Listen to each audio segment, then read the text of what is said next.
जैनब साहिबा, अस्सलाम वालेकुम। वालेकुम अस्सलाम नायला। जैनब, नायरा कुछ दिन हमारे साथ ही रहेगी। दरअसल मेरे पास रहने के लिए कोई जगह नहीं।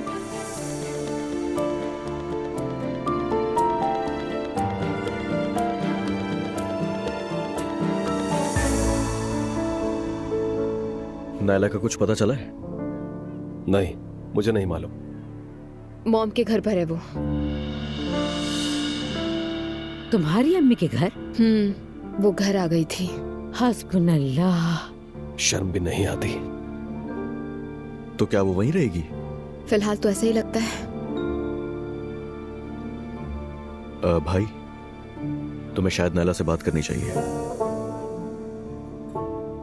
बिल्कुल बेटा, बात कर लो तुम मुझसे। मुस्तफा भाई, नायला बहुत रो रही थी, परेशान है वो। भाड़ में जाए वो। मैंने उस पर यकीन किया, मोहब्बत की।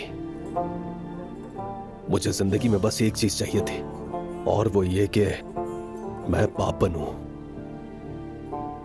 एक खुशहाल खानदान बने।